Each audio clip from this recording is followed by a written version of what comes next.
Hi there. Merry Christmas to you and welcome. Thank you so much for opening up this gift that we made for you. My name is Dorian. I'm the executive pastor here at Faith Community Church, and I'm also the campus pastor for our Framingham campus. I'm here today with Mike Lawrence, our lead pastor, and we want to take a moment to do exactly what we said last night and the night before in our Christmas services. We want to take a moment and center in on Jesus, that baby who was born for us. And just to remind you that some of the things we shared during the Christmas Eve services were things like the birth of the Christ means you're seen. God sees you where you are. It means you're included. You're included in his plan. He wants you as part of his kingdom and part of a relationship with him. And that really leads us to amazement, where we just stand in awe of what Jesus is and what he came to do for us. Isn't that incredible? So we want to take a moment and guide you through a devotional where you can center your thoughts on Christ. So Mike, I know you love Christmas. So what is this about? Wait a minute. I thought I was invited to do a Christmas sing-along video. I've been practicing Rat Pack for weeks. You get... Have yourself a... No, never mind. We'll cut that out. I love Christmas. Most people know that. We talk a lot about Christmas traditions. One of my favorite Christmas traditions is Charles Dickens' Christmas Carol. Every year, I try to engage it in a different way.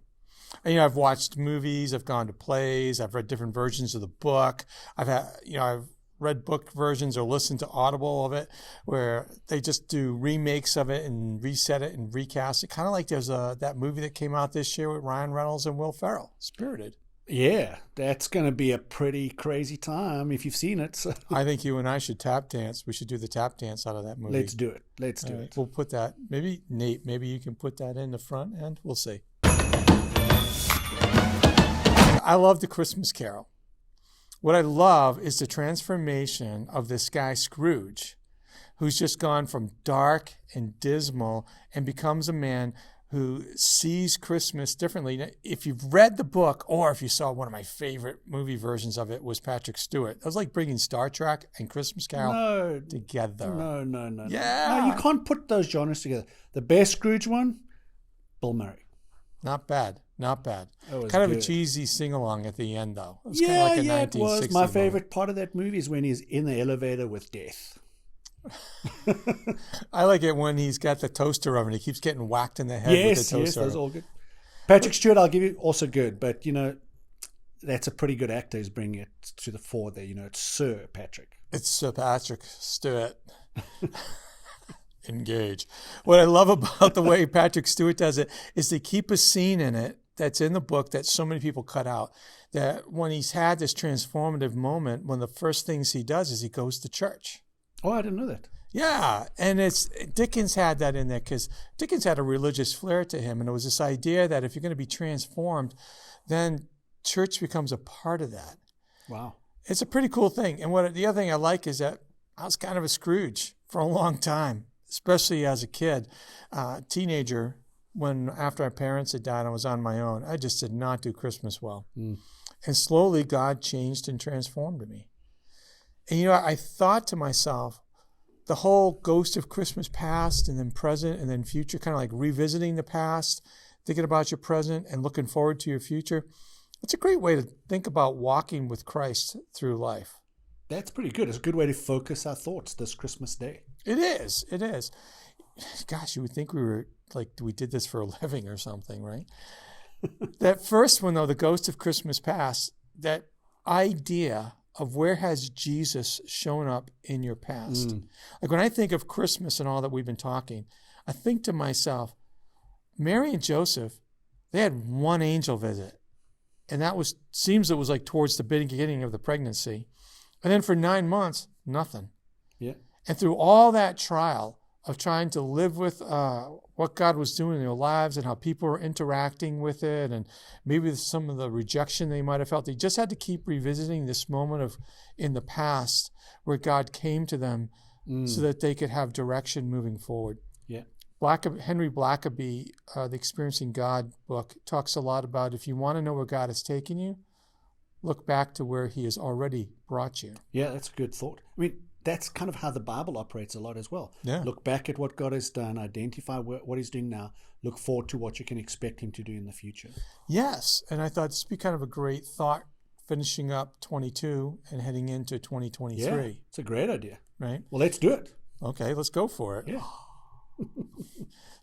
Can we underlay dramatic music? Maybe slow down the video. We'll go.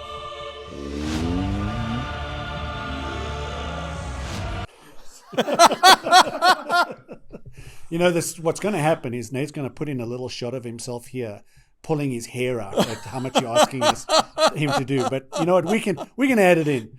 His favorite expression. You know, we'll do that in post. By the way, this is Nate Killian's last video with the two of us. Right? So that question, think of that question. How has Jesus shown up in my past?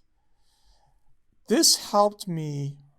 Oh man, 2021 was a rough year when I was diagnosed with cancer. I walked that whole year thinking, okay, where was Christ in my past? Yeah. You know, how did he help me with the death of my parents?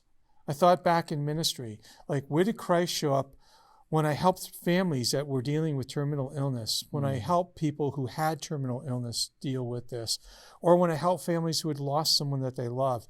All those moments where Christ was in that past, how he talked to me, how he led me, how I helped other people. I remember journaling and rethinking that in the life and contextualizing it into my current experience. But all those insights of the past, all those experiences I had of Jesus, all prepped me for my present. That's why we talk a lot about journaling. Yeah. Looking back at where God has been in your past to help you understand what he's doing in your present. I mean, you do this. Sure. I mean, when you ask that question, you know, how has Jesus been there in the past, especially when I think of Christmas?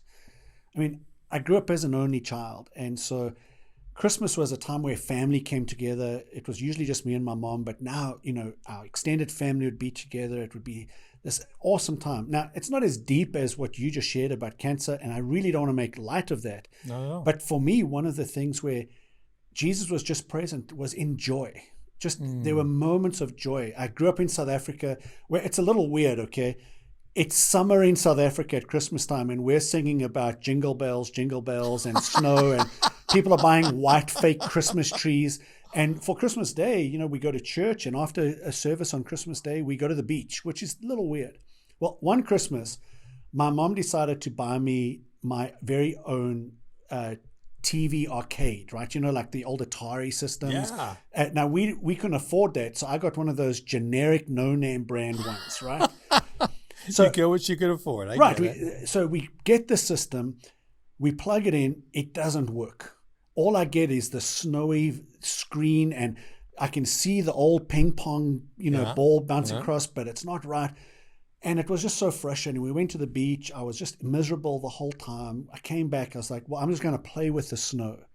And then I looked at the console, and there was this little button that changed from whatever the setting was from one thing to be the setting that it needed to be. And when I clicked that switch, the snow disappeared, and there in bright colors, contrasting colors of, I think it was green and black, there was this video game. I thought I'd hit gold. And there was just joy. I was like, oh, this is awesome. I went and woke my mother up from her afternoon nap, which is her favorite thing to do at Christmas time. And I was just so excited. And there was just Jesus in that moment for me. Sure, absolutely. The joy of that experience. And I keep reminding myself at Christmas time, look for joy. But think about that. You know, I was going through a struggle, some would say almost a tragedy. And I was looking back for where Jesus showed up in the past in similar scenarios.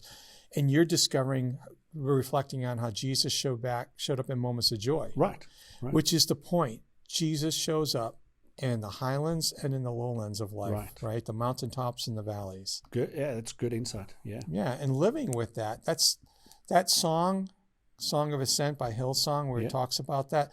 That's why that's so important to me. That's kind of why we play it at the church, because I kind of pressed into like guys, and members of the worship team were awesome using it, but the whole church grabbed onto it. Yeah. Christ in the highlands and in the lowlands. That's good. Yeah, and and you think then there's a ghost of Christmas present. And then you think to yourself, well, where do I see Jesus showing up in my present now. Because I always think of the shepherds like that. What I love is that Jesus showed up. That's why we have Christmas, because Jesus showed up. Yeah, that's right. The angels showed up unexpectedly. Yes. Caught the shepherds off guard. And rather than staying around the fire going, well, that was kind of weird, they said, let's go see. Yeah. Jesus showed up, and they went into action. They went to go find him because of what the angels had told them. So it's really reflecting about, like, how has Jesus shown up today? And recently, so we work ahead. You know, we're known for planning our work and working our plan. Shocking. I know, right? Here I am thinking about Easter, and we hadn't even celebrated Halloween. We are worse than Hallmark and CVS put together, okay? Wow. We are months ahead of our holidays. But I was really reflecting on Easter. And I was thinking about the phrase, "it is finished." And I was listening to some music that was inspiring. And suddenly in this moment, I was overwhelmed with the sacrifice of Jesus on the cross. I mean, I was so overwhelmed that tears began to pour from my eyes. And I could barely breathe. It was this amazing, unexpected moment of the presence of Christ in my life that I was gasping for air. And it just was like a powerful moment of, I am here in the present as you prepare for Easter, speaking to you right now. And it affirmed to me, wow, we're going in the right direction. Because sometimes when God has called us to something, we're asking, how do I know, Lord, that you want to do this? And he moves. And it isn't always in a big moment like what I described. Sometimes it's in a simple conversation with people. You pick up the Bible and it's a scripture you read, or it's a stray sentence that somebody says and you overhear it. And it's like, wow, that's Jesus in the moment, affirming what's going on in my life and where I'm going. Yeah. You know, I know this happens every year for me at Christmas time. It's around one specific song that is sung. O come, Emmanuel. Every time we sing that, I have an experience with Christ at that moment. And I know it will happen, and it's going to happen this Christmas again. I don't know what it is about that song, but it just evokes within me a sense of Jesus is present. And I think it's the invitation, that the longing in that hymn about Israel waiting for a Messiah. Yeah. And it being answered, and the response being rejoice, rejoice. You know, my spiritual director at the time, a number of years ago, when I was here in the States, it was winter. I was like, this is miserable. I want to go to the beach. I want summer. I want the Christmas I grew up with as a kid. And I just felt no joy around Christmas time. And he said these words to me. He said, look for glimpses of grace. Wow. So that Christmas, I just looked for glimpses. One was the song, O come, Emmanuel. And then on Christmas Eve, a family arrived for service with triplets that had been born a couple of months before, all dressed in the same Christmas pajamas. And that, for me, that was Christ right there. It was a baby present. I got 3 versions of it. It was like the Trinity saying, I'm here, I'm here, I'm here. And so, as I think about what my Christmas day is going to be, and for you, some of you watching this, maybe this is where you are, sitting with my family in our pajamas, opening up presents, watching us just enjoy our presents, and realizing at that moment, it is about Emmanuel who came. And that is what I focus on every Christmas. That's fantastic. That's how I feel about my tree, my Christmas tree. I always get teased, and it's based off of an experience of my past where I thought, like, I went to bed, but the light was shining from the next room. This is way back before I had kids. And I looked in and the Christmas tree was on. And I looked at that tree. I don't know why. I don't know how it was left on because I always shut it off. And I had a precious moment where I got healed at Christmas from all the pain of my Christmas past. Wow. And I remember I started by talking to my mom, who had passed away, just kind of filling her in on where I was at that moment, married, expecting my first child, and had this call from this church to start ministry. And then it moved into prayer. And I looked at the tree and I thought, this is the light of Christ. This tree represented the light of Christ shining in the darkness of my life that gave me hope for today and for tomorrow. And I just decided, well, then I'm going to light my tree up and fill it with a light that represents the light of Christ. That's awesome. And I Lots love your of tree. lights. It's awesome. This year I took all LED lights. So a little lower heat factor. a little lower bill cost. That's necessary right now, yeah. My That's wife important. has warned me that, LED is brighter than normal lights. So we may see traffic of Boston Logan kind of like veering over my house, landing in my backyard. Right? So then it leads us to the, sort of the Christmas future. Yeah. Where I think of the question, where is Christ leading me now? I make my calendar my prayer list, and I think about it in advance. So I plan out things in advance, a year in advance, 6 months in advance, and every Friday I go over my calendar 4 weeks out, and I pray over that because I'm thinking about the future. So, next year I get a sabbatical in 23. I got some goals around the sabbatical, and I'm praying about that sabbatical now because I'm like, all right, Christ, where are you leading me into 2023? Well, I know you're going to take me to this sabbatical, and so go ahead of me. Give me unexpected moments. Give me precious encounters. Guide me in some of my goals so I can achieve more than what I would imagine possible, and prepare me for the unexpected. Put me into that place so that when you show up and I'm not looking for you, I can walk alongside you and be a part of that. I pray before I get out of bed, God, take me through the course of the day, and I pray going through the calendar and months ahead, take me into the future. Praying about the past and the present, because the past brought me here. The present is the decisions I need to make today, but the future is, God, where are you taking me into an unknown? Help me to be prepared for that. That's good. That's good.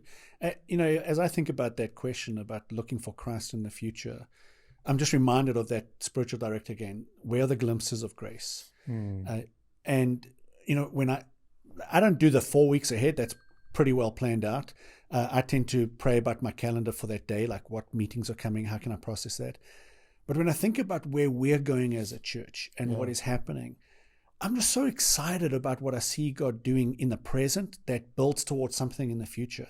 And we have this phenomenal series coming that I am really looking forward to, the series on prayer that we're going to do, especially when we're going to share with our congregation a powerful transformative prayer that they can pray for their lives. Yes. I can't wait to see how that rolls out and what God might do through that and how Jesus might reveal himself in the present, in the future, but at the present, if you know what I mean. You get what I mean. Yeah, absolutely. You get what I mean. Yeah. Okay.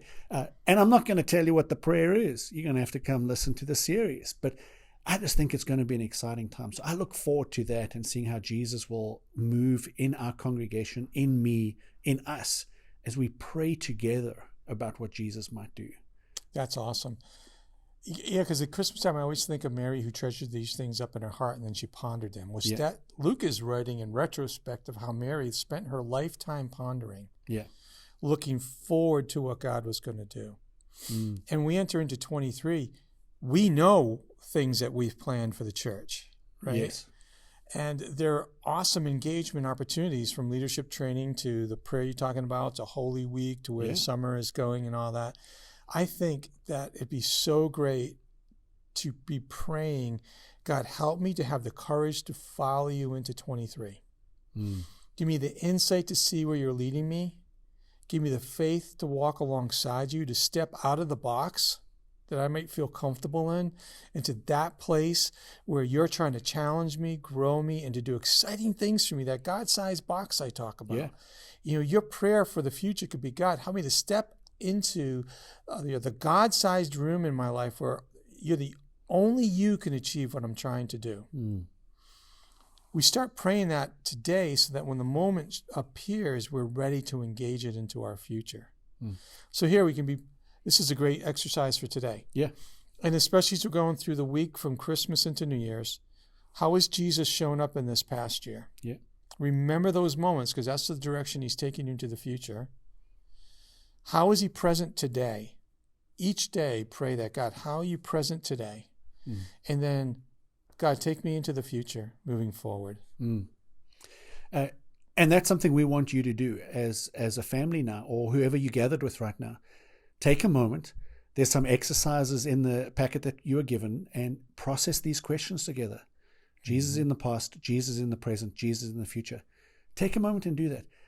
it will help you center on Christ. Just this conversation has reminded me of some powerful times of how Jesus was present.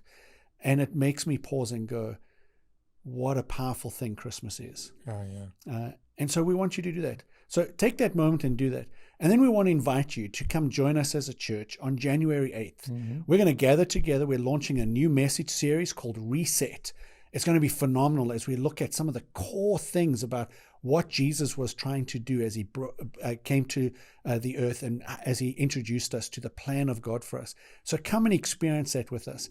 And on January 8th, we're going to gather all of our communities on all of our campuses together and have a hangout. We're going to have some fun time together. We're going to enjoy each other's company and get to know each other as we start this year off by looking at what Jesus might do in the future. So come and join us. We hope to see you soon and hope to see you there. So from Mike and I, together, we just want to say to you, Merry Christmas. You want to say that with me? Merry Christmas. Is this where I do my Dean Martin Do imitation? it. Do the Dean Martin. Let's hear it. Have yourself. Okay, that's enough.